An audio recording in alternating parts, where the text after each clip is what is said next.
Hello, and this is my Tenet review. Tenet follows a protagonist, a CIA agent who, through inverting time, that's time in reverse, must save the world by stopping World War III as he battles people who are ahead of him in the future and in the past. It's a very good film, similar to Inception in terms of plot, where Inception was dreams. This is inverting of time. It's the Christopher Nolan film that was released basically to try and get people back into the cinemas post the COVID break, and I think it's definitely the film to do it. It's a concept film, key concept being time travel, sort of.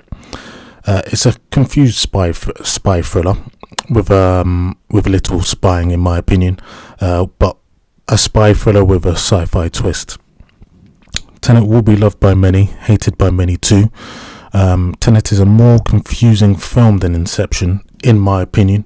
Inception basically just followed a story of,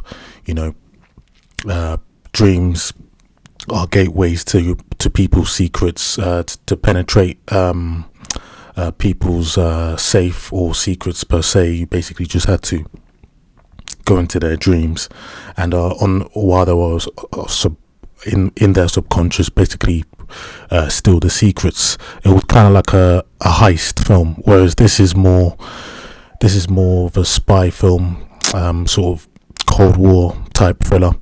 But when you watch it, you'll know what I mean by there's a little spying.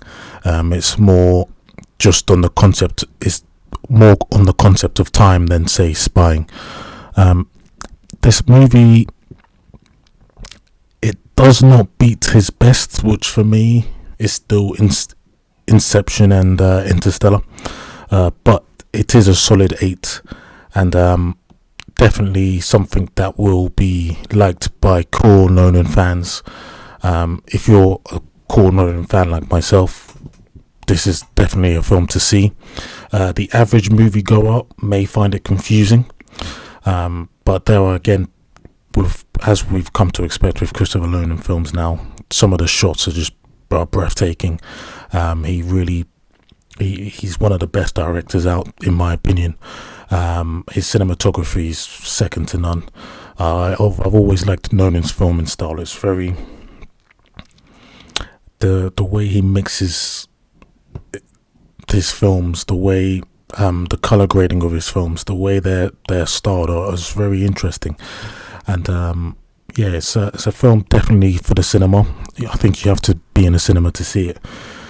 So I'm glad him and the studio stuck to their guns in terms of waiting for a suitable time for it to be released in the cinema. And I gave the film a solid 8. Is it one of Christopher Nolan's best? It's too early to tell for me. For me, it doesn't beat Inception, it doesn't beat Interstellar, it doesn't beat Memento. Of course, it doesn't touch the Dark Knight trilogy, but it's not one of his weakest too. It's not. I wouldn't say it's one of his weakest films. It's still a strong showing. So yeah, definitely go see it. I give the film a solid 8.